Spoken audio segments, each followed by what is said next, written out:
Welcome to the National Women's Fitness Academy podcast. We're here to talk about women's health, female hormones, body image, and all things health and fitness.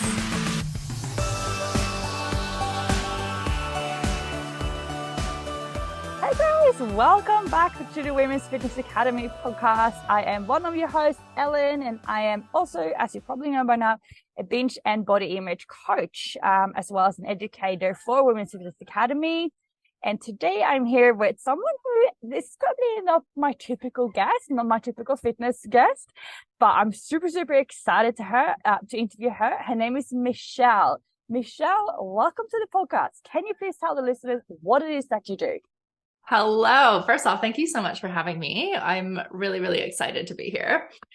So basically, I'm like a mindset and embodiment coach, mentor kind of vibe. And my journey has really evolved, but where I'm currently at is helping women to have high as fuck standards in their lives, their love lives and their businesses as well, because that was pretty much my journey, going from like having super low standards to now where I am. And I can get into my journey and tell you all the things, but essentially just through like mindset practices, embodiment practices, shadow work, all of the things, just like transcend your shit and come into like high frequency vibes.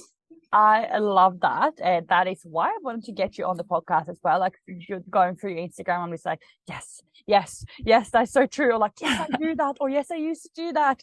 It's just so cool. And like, yes, we are a fitness podcast, but like, obviously, not obviously, but most of us are looking for the one, like a partner, right? And I think we all do make a lot of crazy mistakes. And I know definitely I've been through like the roller coaster of like underselling myself and being like stuck in that kind of anxious attachment style. And I think it would be really cool for the listeners to hear like what work you're doing and tips and stuff like, and your own personal journey with this as well, of course.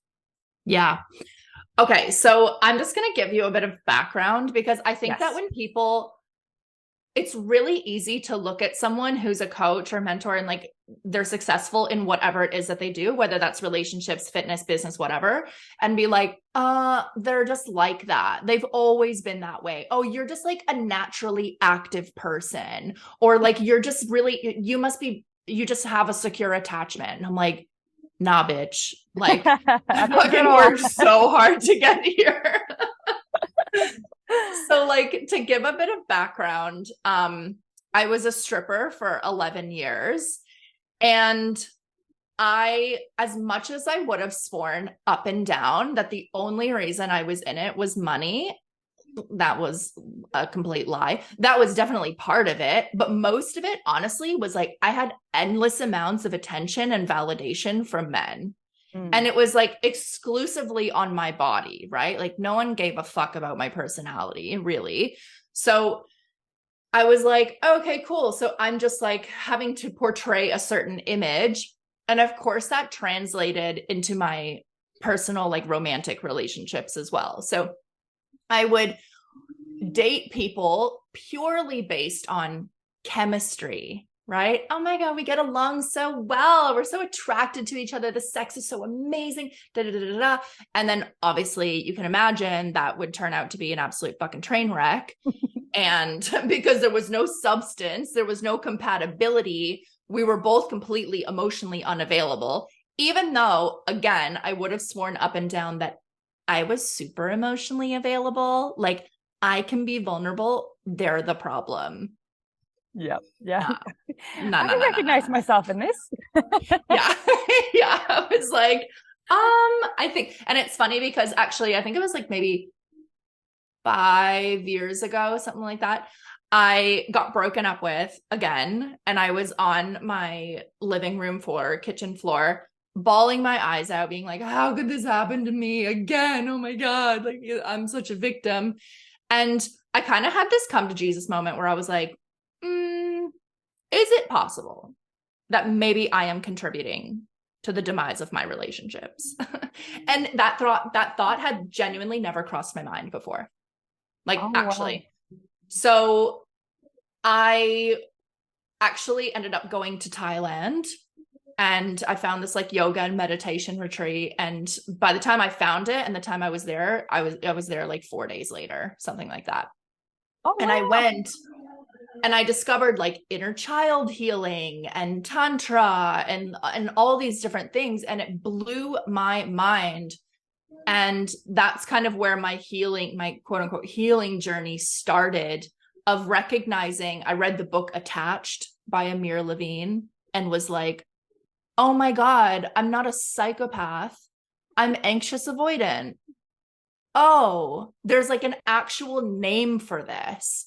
So that was kind of like where I was playing into. So I had a lot of relationships where I would chase and chase and chase and chase and chase until they finally wanted me. And then I was like, yeah, I'm not really interested anymore. And do that whole fucking cycle, like literally to the point where I remember being with a guy and he was like, I want you to be my girlfriend. And I said, yes. And then the next day was like, I've changed my mind. Like just wild shit. So now it's at the point where like, I'm in a really healthy relationship. He's actually moving in like 5 days or something like that, which is so exciting. So yeah. cool. And it's so completely different. Like I feel so secure in myself, in my relationship, and just being able to like fully regulate myself. It's so different. So I just say that to preface, if that's where you are, you don't always have to be stuck there, right? Like there's actually a path out of that if you're willing to actually do the work. And for me, that work is like predominantly shadow work of actually getting really fucking honest with yourself. And for me, like the love and light affirmations, it has a place, but for me, it was just like pretty much putting glitter on shit, you know, like until I was willing to actually look at the truth of why I was acting out, my reactivity, my ego, my projections, my triggers, all of these things. I just kept spinning my wheels. And like, now that I finally did that, boom, skyrocketed. Wow, it's so cool to hear your story, and I think that a lot of girls can probably recognize themselves as well in everything that you talked about. But for the listeners who haven't read Attached, like I've read it as well, and I was like, mind is blown. Like the same reaction as you, like, oh, I'm actually not crazy. Like there's people like me out there. Yeah. Can you explain the different attachment styles to people who don't know? Yeah, cool. So this is obviously like a really deep topic. So I just want to say, like, if you go to my podcast, Unfuck Your Relationships, I actually have 4 different episodes on like anxious attachment, avoidant, like fearful avoidant, and secure. So you can listen in greater depth. But what I will say is like, so essentially like the anxious person is like really craving closeness, right?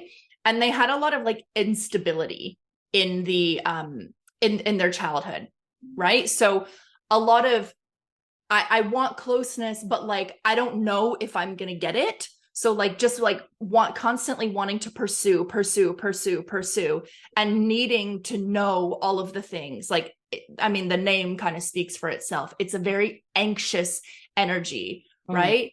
And what happens is an anxious person typically is drawn to an avoidant because that's generally speaking what they experienced in their childhood. One or both of their caretakers was avoidant, and so they're constantly in the pursuit of this person's love. So constantly looking for external validation. I need you to meet my needs. Please be around me. Don't leave me. Terrified of abandonment, terrified of rejection. And so they're willing to pretty much sacrifice themselves to maintain the relationship, right? Now, the dismissive avoidant is typically when someone says someone's avoidant, this is basically what they're speaking to, is someone who is pretty much terrified of closeness, right? So what happens is they'll be really good in the beginning, right? Like excited, and then it hits a certain point of intimacy, and then they're starting to find all the flaws. I don't like this. I don't like that. No, that's not right. No, you're too much. You're not enough. All of the things. And they're like, fucking see ya. And even if they're staying in the relationship, they're emotionally absent. They've checked out. So if you can imagine a disagreement, right? The anxious person is like, I want to talk about this right now. We have to talk about this because they're being flooded. And the only way that they can stop that flooding is to resolve it right now. Whereas the avoidant is like being flooded with emotion or whatever it is. And they're like, I got to get out of here. So one person is like fight response, typically. The other person is in a flight response. So you can imagine how that dynamic tracks, right? Yeah, I've seen it happen multiple times. Yeah, it's something most of us are pretty familiar with. And I would like dance between the two. So the avoidant person is also like pretty shut off from their emotions. So as soon as they're feeling like vulnerability, they're putting a lid on that. Nope, no thank you. And then you have the fearful avoidant, which is what we typically know as like anxious avoidant. So this is the person that has this come here, go away energy. Hi, it was Just me. say, yeah. Sounds familiar. Yeah, exactly. So it's like, I really, really crave closeness, but I'm also deeply terrified of it. So if you think of this as like a pretty extreme example, but if you think of like, it's like a parent would be like physically violent with you and then be like, now come give me a hug. You're like, whoa, I'm like so confused here because you're the person who's supposed to love me, but you're also hurting me. So I don't know where I stand. And so this person will, they often, and this is a generalization, but they'll often go for casual sex a lot because they're getting that closeness, but not necessarily the intimacy, the emotional intimacy, if that makes sense. So as soon as it starts to like turn into something deeper, they're hightailing it out of there, just like the avoidance. So they have the anxiousness of come closer, come closer, come closer, but also the avoidant of too close. Now I'm going to find your faults, right? So you can imagine that kind of push-pull. And then the secure attachment is like, I feel comfortable with closeness. I also feel comfortable with space. I trust myself. I trust you. I feel very grounded. I feel safe in expressing my emotions. I'm also not making you responsible for my emotions. It's like just a much, much healthier dynamic. And the fact of the matter is that a lot of us, and maybe this is just like the field that I'm in, so I feel like the numbers are exaggerated, but like a lot of us did not grow up with secure parenting. And that's not to demonize our parents or make them wrong or bad or whatever. They were doing the best they could with the tools they had. Like you can't expect someone who has an insecure attachment style to parent in a secure attachment style. Right? So that's where we want to give people grace, but it's just, and grace for ourselves as well. Because if you have an anxious avoidant or fearful avoidant attachment style, that doesn't make you wrong or bad. It's just having the awareness of where you're currently playing and how you can start to shift those dynamics. Wow. Yeah, this is super cool. Like I have read the book, but just hearing you talk about it all over again, it's like, wow, yeah, it's so interesting. Would you say, I mean, maybe this is my own personal experience here, but is it mostly guys who are more like avoidant or anxious avoidant, or is it like kind of similar? I'd say that like generally speaking, more men tend to fall on the avoidant and more women tend to fall on the anxious. But I've also seen the flip side. But I'd say the majority of people who are avoidant would be men, and vice versa for women for the anxious attachment.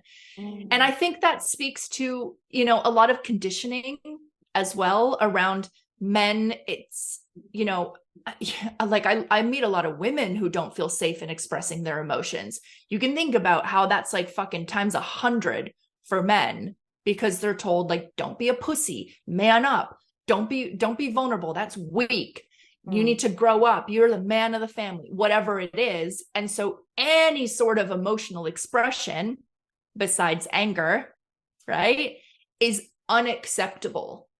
And so you can see why a lot of men have anger issues, because that's literally their only outlet for expressing their emotions. But yeah, I'd say that typically more men tend to fall avoidant. So once you've kind of been like, okay, well, I am an anxious person or avoidant, how do you then move towards being secure? Because that's where you would want to be, right? Yeah, definitely come do my course. No, but outside of that, like, one, it's really starting with compassion for where you're at. Like, actually, a lot of people skip this step because they're like, how do I fix it? Yeah. How do I change it? How do I integrate it? How do I move past this? And it's like, okay, you're actually embedding the same exact fucking thing by being like, I'm bad, I'm wrong, I'm a piece of shit. Why am I like this? Why can't I just be secure? And so actually having compassion and empathy for yourself, I know, wild concept, right? But being able to like sit with that. And this is why I really back like nervous system regulation, because the reason why we play into these behaviors is because our nervous system is being thrown. It's being spun out, whether that's being flooded with, oh my God, I need to talk to them right now. Or, oh my God, I need to hightail it out of here. Whatever it is, it's because your nervous system does not have the capacity to hold whatever you're experiencing. So that's where you want to start, of like actually starting to regulate your nervous system, spending time in silence, spending time actually being able to feel your emotions and hold yourself in that. And this is why, like, if you have no blueprint for that, and I'm saying hold yourself in shame, that's like nearly impossible. So this is why I really recommend working with a coach, a therapist, a mentor, a somatic practitioner, whatever it is, someone who can actually hold you in that, so you can have the imprint of safety in your body, so that it doesn't feel like such a fucking compulsion to expel this energy in whatever way that you do that, right? So there's that. The next piece is starting to do, for me, it's like shadow work. So starting to understand your ego, your projections about people, right? Where are you making things mean things that actually don't mean that, right? Oh, I've been rejected. That means I'm not enough. Does it? Right? And actually starting to question yourself. And then, as simple as it is, choose differently. You're only going to have a healthy dynamic when you have two healthy people. And that doesn't mean that you're going to be perfect and your relationship is like, you're never going to have disagreements. Like, I have disagreements in my relationship, and we also navigate it in a really healthy way, right? So you can't be the only one doing the work.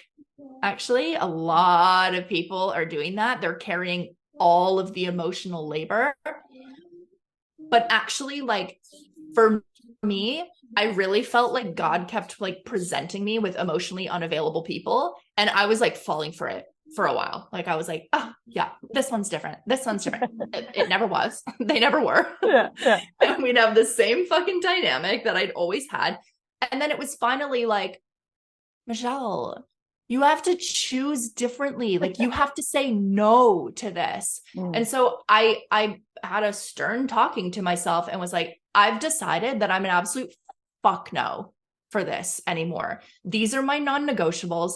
These are my requirements. These are the things that I would like, but they're not a necessity. But like, specifically my deal breakers, that if someone is presenting this, I'm out. I don't care how hot they are or how great the sex is. I'm out of there. And that was what really started to shift things for me, actually.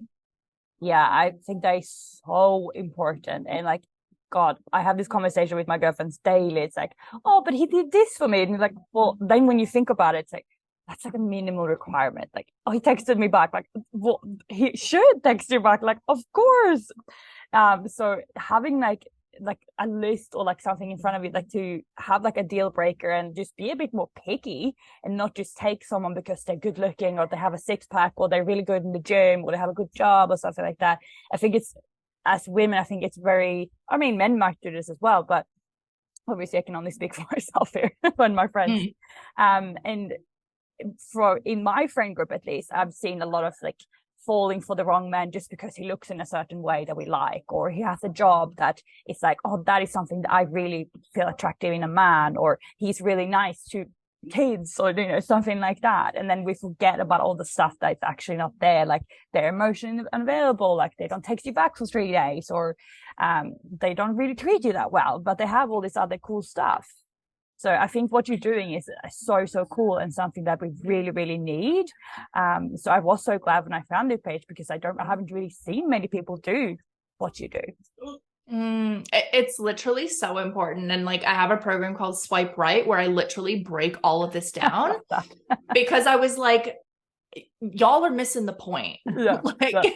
It's all well and good that he drives a fucking Ferrari and is, 6'2", whatever. It's irrelevant. It's actually irrelevant because he treats you like shit and is like, oh, sorry, just getting this now, 2 weeks after you sent the text. And I'm obviously exaggerating, but I think we all know that dynamic, and just as you said, it's like, oh my God, but he like complimented me. Wow.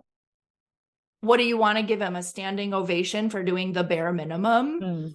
Right. And so this is where we actually need to get to know ourselves first, because if you don't know what you value, good luck finding an aligned relationship, because it's literally the blind leading the blind. Yeah. And so for me, like when I thought about it, and there's 2 pieces here. Yes, be picky. And for someone who's more anxious, that's probably the advice that I'm going to give you is be pickier, have higher standards, right? So for me, I was like, okay, what are my non-negotiables? They need to be honest. They need to be an excellent communicator, and they need to be curious about life, about growth, about me. They need to have like a growth mindset. There were a few other things, but like those were like my top 3 that if those aren't there, I'm not even going on a first date at all. On the flip side of that, if you fall more avoidant, I bet you have a list that is 17,000 pages long. So for you, it's like, actually, can you give people a little bit more grace before you just decide that they're not for you, right? They show up to a date and you're like, I don't like their shoes. It's never going to work. Like the most irrelevant shit. And so this is why for both parties, knowing your values, then when you're actually in a regulated state, because dating can often be a bit dysregulating, like for the best of people, because there's nerves and you're like, oh, how's it going to be? Am I going to like them? Are they going to like me? Whatever. When you're in a regulated state, you can actually look at what you've written down and go, yeah, this person actually does meet all of my requirements, or actually there's like a big deal breaker here. And as great of the chemistry was, I can't pursue this because they have one of my deal breakers. So that's the kind of like dichotomy and duality of that. Yeah, that's super cool. And it's just so cool that hearing you say all this stuff, because it's something that like I've started doing recently with my clients, and like seeing in my friends as well. But I can so relate to just kind of wanting someone there for just to have someone, and you kind of just forget about all your values and everything else that's actually important to you. And obviously that never works out. Totally. And it's like, what are you actually fucking craving? How can you meet that in a way that actually makes sense? Like if you're like, oh, I just feel so lonely. Okay, spend some time with yourself, like love yourself, literally touch yourself, all of these things. Like the thing is, we forget to be incomplete. We're like, I want a man to be devoted to me. Devote to your fucking self, girl. Yeah. And I'm not saying like a lot of people are like, okay, I need to be fully healed before I enter into a relationship. And I think that is the biggest cock block that you could possibly have, because let me tell you, a lot of the healing happens in the relationship, but that's only in a healthy dynamic. And so you need to get yourself to a point where you can recognize healthy and unhealthy dynamics and not actually give yourself to the unhealthy dynamics, because you start to value yourself at a higher level. Yes, I'm just sitting here nodding my head like, yes, that's so true. But I guess for a listener, for someone who is so far away from being in this space, like, I mean, you mentioned that you went to Thailand and you had this amazing experience there. But how long did it take you to work on all these safe things? Like, obviously, it's something that you have to do for the rest of your life and keep repeating. But to start seeing real changes here, like if you are someone who always goes for the wrong guys and you always end up heartbroken and you always sit there with your phone, like just waiting for him to message you back, like, yeah, how long does that normally take? It's so funny because I actually just wrote a post on this morning that I haven't posted yet, but it was like, there's two different answers that are completely contradictory. So for me, it took a few years actually for me to, I don't want to say heal because that's not the right word, because it kind of implies that you were broken to begin with. But for me to actually start to see these things and for me to choose differently. So with that's why I coach, because I don't believe that it has to take that long. I really don't, because hear those words, to choose differently, that can happen right now. You could literally text the guy that you're in a situationship and be like, you know what? This just actually isn't for me. Yep. And like, just like that, you've already shifted something. You've already shifted. So it's like, we just observe ourselves and observe your patterns.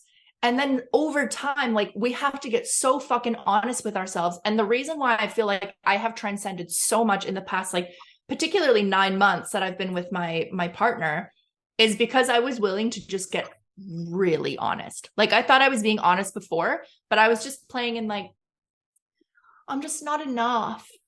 I'm just too much. Like all of these things, and just like hiding behind that, which took no stab to my ego at all, versus actually seeing where I was being manipulative, I was being dishonest, I was being like codependent. And once I actually started to look at that, I was like, oh shit. Even here's one, right? I thought that like I just kept choosing unavailable men, and that was like because I felt, like I was not enough and I just wanted something. No. You know what was actually going on? I actually had a mad superiority shadow that I was like, I'm choosing unavailable men because I want to be seen as the emotionally available one. I want to be the one who's like good at communicating. I want to be the one who's in touch with her emotions. So I'm going to keep choosing emotionally inept people so that I get to sit on my horse, my high horse, that I'm doing the work and you're not. And I'm much more evolved than you are. Like my ego did not like that one. I was like, oh shit, blind spot here.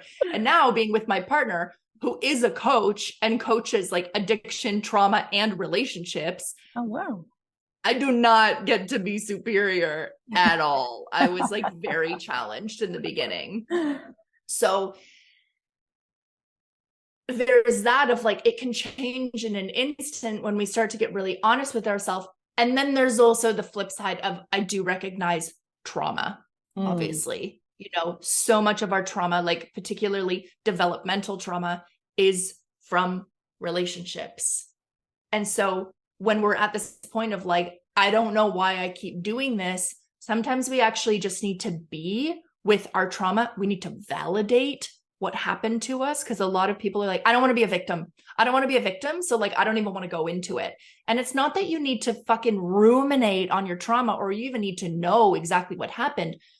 But even just the recognition that something did happen, that you were hurt, that little girl was pained, or that little boy or whoever it is, like that you were hurt.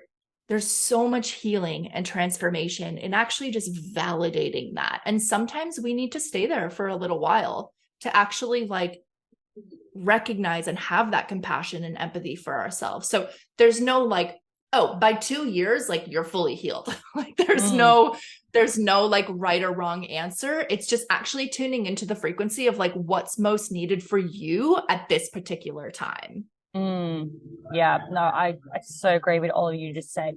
And I think it's so, you said something before about how you can't just like do the flip side, just be like, oh well, I do love myself, I have this, I have, you know, I go for this kind of man or whatever. Like, instead of just doing the work, you kind of just replacing it with like a positive affirmation.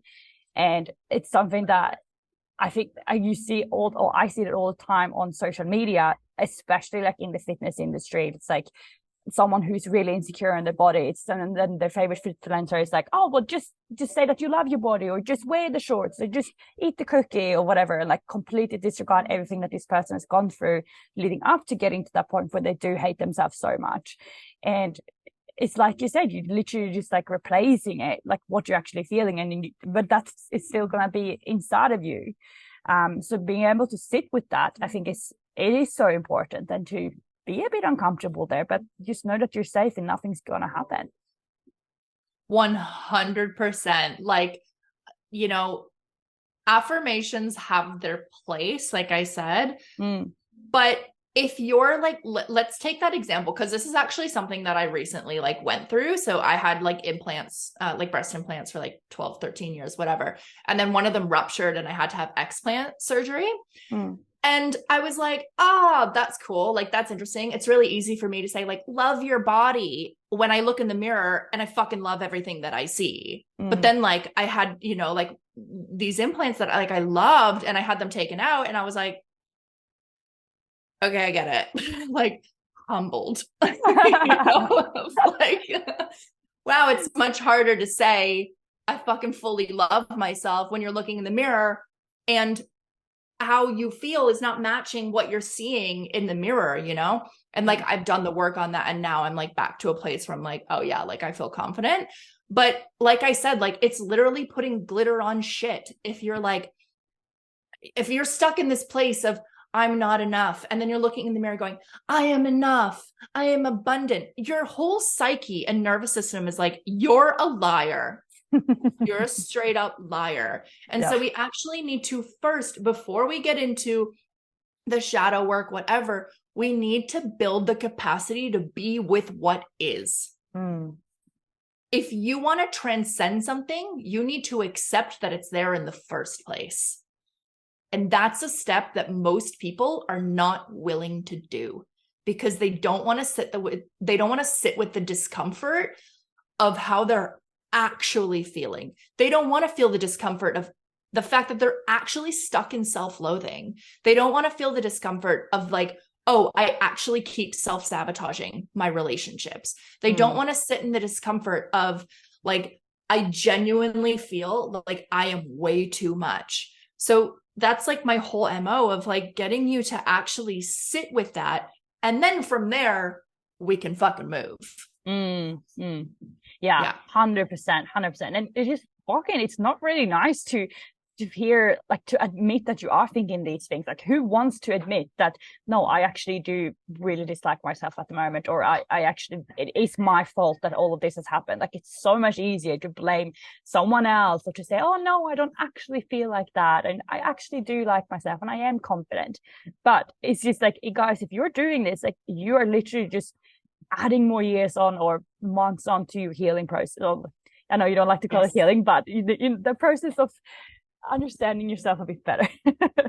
Yeah, 100%. Because as long as you're stuck in like, you know, oh, I am confident, you are blind to all the places where you aren't confident. And it's not to drag you back to like, oh, you're an insecure little bitch. It's just to be like, oh, like I can see that, and you can clock your blind spots, so then you can actually evolve. Because if your ego is stuck in like, I am enough, then like, and that it's not actually landing for you, because there's a difference between like, no, I genuinely feel like I'm enough, like I'm good, you know, versus like wanting to really hammer it home to people like, I am enough, I miss you. Then it's like you're actually cock blocking your evolution, as you said. Yeah, 100%. And it just, like, God, when I first started coaching, I was doing it as well. I was like, just tell yourself that you love your body. Just wear the shorts. Just, you know, everyone has a bikini body or whatever. So I get it. Like, but now, once you kind of have an understanding of how you actually work and how your ego works and shadow work and stuff like that, it just makes you laugh when you see those posts.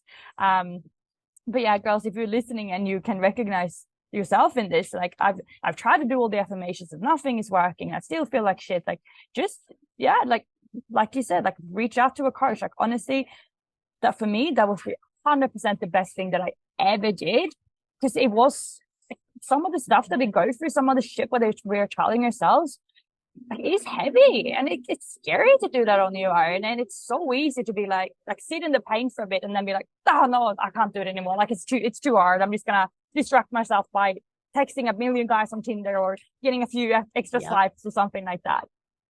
Yep. 100%. And like, there's also, right, this is what I love about this. Like, I'm just like full of contradictions. Because there's also an element of people will be like, okay, well, I'll do the thing when I'm not scared anymore, right? We'll take the example of like wearing a bikini at the beach, right? There is also an element of, okay, but go do that thing. Go do that thing, because you don't get confident by repeating the same fucking thing, like that you've always done. You get confident by trying something new. And, you know, like, for instance, one of the things that I'm getting my clients to do in my course around confidence is they have to go up to a stranger and ask them for money. Wow. Yeah. And the thing is, I actually don't care if you get the money or not. What I want to see is, how do you navigate that? How do you hold yourself in that? How do you hold rejection? How do you hold receiving? How do you hold maybe people's projections about you and what they're thinking about you? So when it comes to like, you know, wearing a bikini, right? We'll use that example. It's like, whether you wear it or not, it's about your process around it. Do you actually lean into the thing that terrifies you? Even if you're at the beach being like trying to like cover yourself out, it's just so you can observe yourself in your patterns. And then the more that you do that, you might be like wearing a bikini, but kind of also wearing like a shirt over it. And then the next time you may be like, don't wear a shirt for 10 minutes. And then you put the shirt on, and naturally you start to evolve. So whilst there's the time for validating and like just being really, really gentle with ourselves, there also comes a time where you need to just do the fucking thing. Yeah. 100%. And like, you have to put yourself out there and get a bit uncomfortable, right? Like, we can sit in our room and do work with our coach and do all the affirmations and write everything and have, you know, go through everything. But if we don't actually go out there and do it, you're not going to know how much you've actually progressed. Exactly. Yeah. That's how we evolve. Like, we evolve and we grow by being in discomfort. So even with emotions, right? Or like cutting off a guy that you've been in a situationship with for 3 fucking years, who is like, I'm not ready. I don't like labels, whatever it is. Like, the discomfort is being like, I would be like, this is where I got to. I would rather be single for the rest of my life than entertain this bullshit for another second. Yeah. Yep. I love that. Because this just actually does not meet the fucking standard that I have for my life. And I've given ample opportunity for you to step up to the plate. And I'm actually just over it. Yeah. And that's a sign of growth.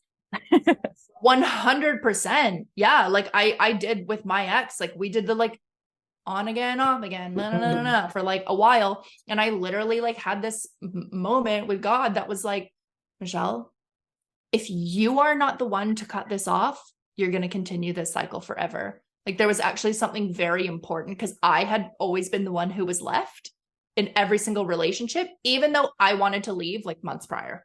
I just never had the balls to do it. So I would unconsciously push them away and sabotage so that they would leave me, so that I didn't have to be responsible. And so with my last relationship, I had to be the one that was like, I'm done. Even when he was coming to me going, I'm doing this, I'm doing this, I'm doing this, all the things that I had begged him to do. And I had to be like, nope, I'm done. And once that happened, I met my partner a few months later.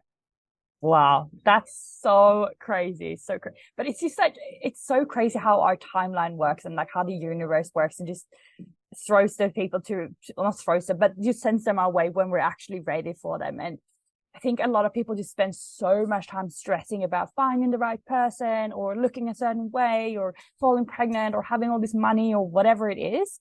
When in reality, like, it's going to come to you when you're ready for it.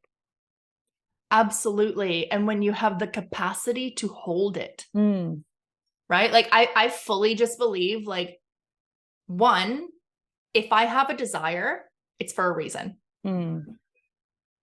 God would never give me a desire. And when I say God, like, it's not like for me, like man in the sky, like it's not religious. It's more just like, that to me is like universal love, like consciousness, universe, spirit, whatever. So like, take what you will with that. But for me, like, God would never give me a desire that I'm not meant to have. So when I have a desire, I'm like, oh, but that's because I'm meant to have it.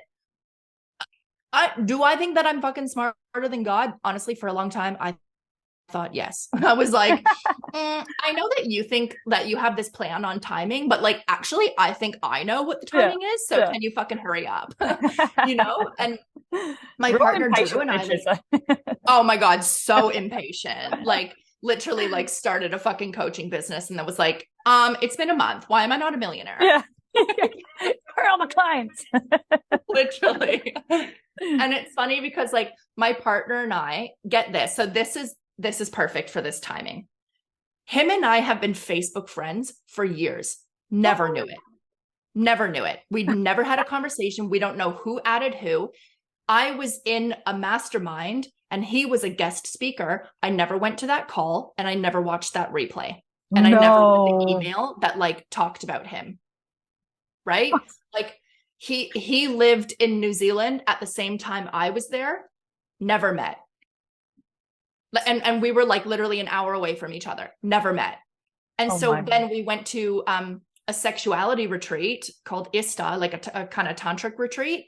And he actually had spent a week in silence with himself before. And he got this message that said, you need to go to ISTA. And he was like, oh, that's weird.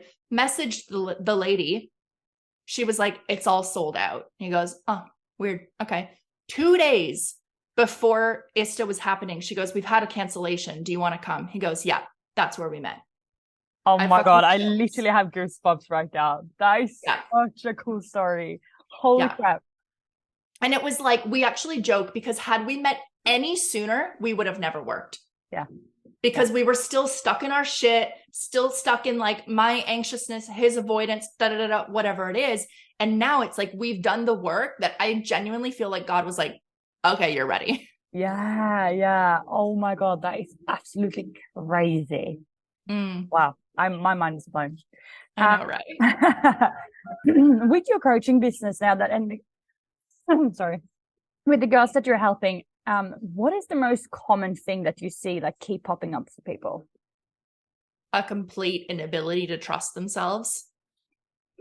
Genuinely, like, that is the biggest thing of, I don't know, what should I do? Okay, here's what I hear all the time. I'm just not connected to my intuition. Yes, I hear that as well. Straight up lie. Straight up lie. I'm like, I know you are, because of things that you've shared. You just don't like what your fucking intuition's telling you. Because your intuition is like, girl, this relationship ain't it. Right? Or you're on a first date and he says something and your body goes into contraction. Right? Even if it's like, everything that he's saying sounds good on paper, but your body is like, something's off here. And then what happens? A year later, 6 months later, 3 months later, he ends up being a fucking narcissist or whatever it is. Right? Or your body or your intuition is like, quit your job, move to Bali. Right?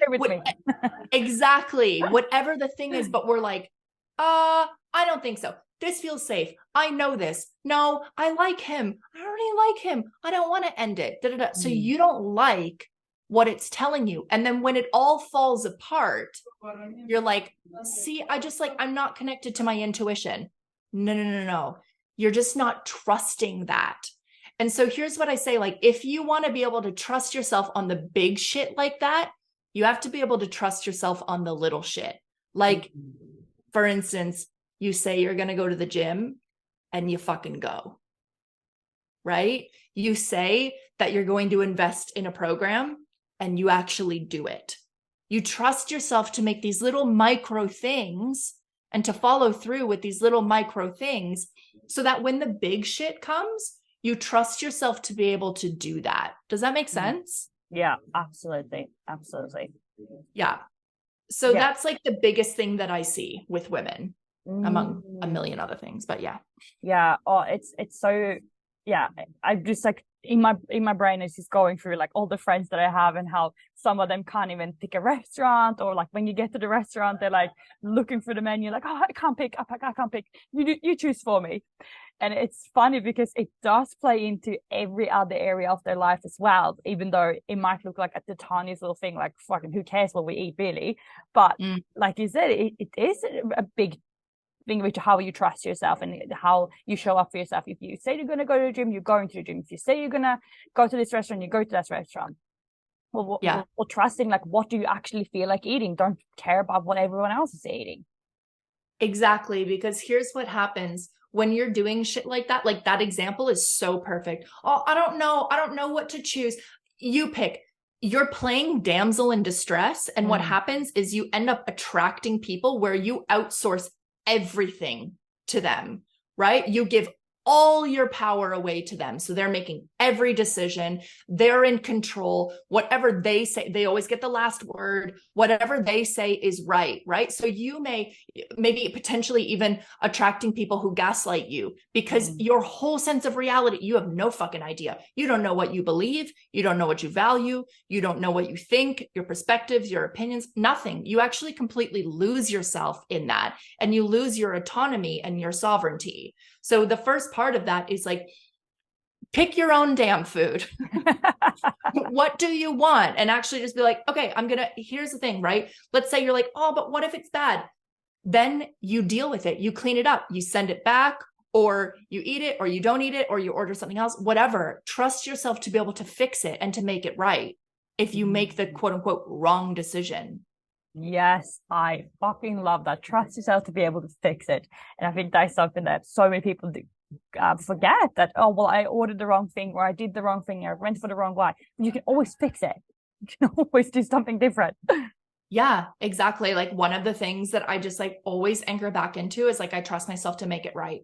You know, like if I'm gonna say something that might upset someone or whatever, like, just like, I trust myself to make it right, whether that's making it right within myself or with another person, or like, I just trust myself to figure it out. And that only came from actually taking risks in the first place. Yes. God, I love everything that you're saying. I'm going to go and binge your podcast now. We are running out of time. For the listeners who obviously are going to want to like binge everything that you're about, can you please share how they can find you? And if you have any projects coming up, I think this will probably be released like February, probably. But yeah, plug away, please. Okay, amazing. So we've got a couple of things. So one, my podcast, Unfuck Your Relationships. And it's like UNF*CK. I think I've done that right. So Unfuck Your Relationships. That has like, I think I've got like 82 episodes, something like that. So you can definitely go binge. If you want to hear more about my story and like the literal like tragedy that was, then you can go listen to the very first episode. Yeah. Otherwise, you can find me on Instagram at Michelle Panning. That's where I'm most active. And then I've got a couple of programs coming out. So my signature program is The Connected Woman. So if you are resonating with this episode, that is the program for you. So we're going into your relationship blueprint, projections, triggers, inner child, reactivity, boundaries, understanding men, projectional love. Everything that I know is in this course for the most part. So that starts on the 7th of Feb, but you can join anytime. So that's like a 3-month program. So you can join anytime and get access to the replays. I'm also going to be running a workshop with my partner on our relationship check-in. So we do a monthly relationship check-in. So if you're in a relationship, that you can come with your partner or you can do it by yourself, up to you. You can also come if you're single. But we're going to be doing that at the end of February. First week of March, weekend of March. And then I'm also going to be coming out with a program on emotional intelligence. So really regulating yourself. If you have a bit of an inner brat, like I do, that just like wants everything the way that you want it and like, you know, getting like reactive and whatever, then emotional intelligence is the fucking key to transcending that. So I'm going to be releasing that soon. That's called Brat School. Oh my God, I love that name.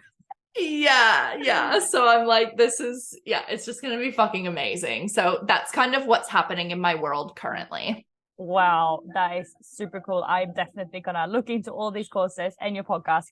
I honestly feel like I still have so many things that I want to ask you about, but I'm gonna go and binge the podcast instead and not take up your whole day. Guys, I know that you're gonna love this episode and I hope you got as much out of it as I did. If you did, please make sure that you do take a screenshot.